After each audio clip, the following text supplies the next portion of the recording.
save your sake.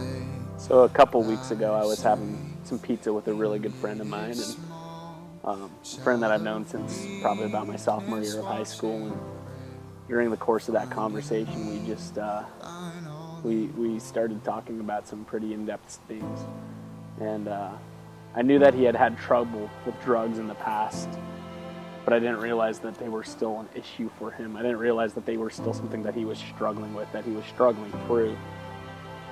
And I asked him how that area of his life was going, and I was expecting an answer of oh yeah, I've been clean for 2 years now, but that wasn't the answer that I got.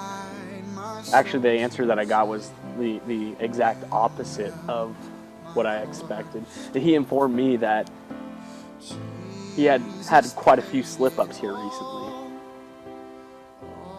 to the point where he would almost consider it to be a relapse.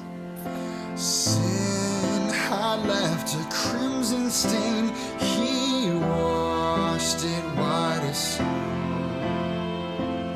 Basically what I told him was like, dude, I don't BS you, you don't BS me.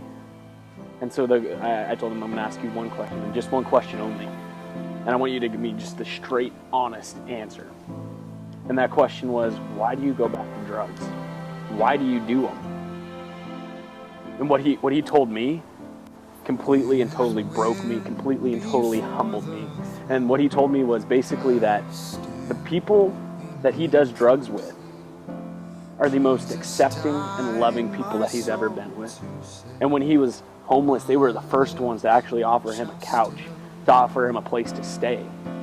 Jesus paid it all to him. Truth be told, when he told me that, I got to thinking that I really don't know what it means to follow Jesus. I really don't understand what it means to actually lay my life down for somebody. And that broke me inside. And so that's kind of where the heart of Addicts and Advocates came from. Oh, praise the one who paid my debt and raised this life up. I've heard the quote before that, don't judge me because I sin differently than you. And that just resonates within me, because I have a lot of my own issues that I have that I'm dealing with. But at the same time, if I realize that everybody else has their own issues,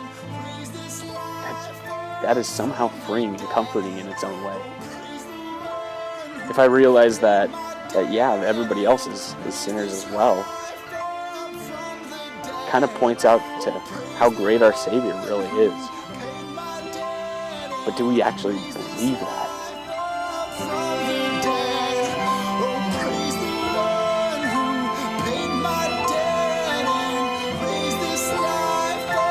From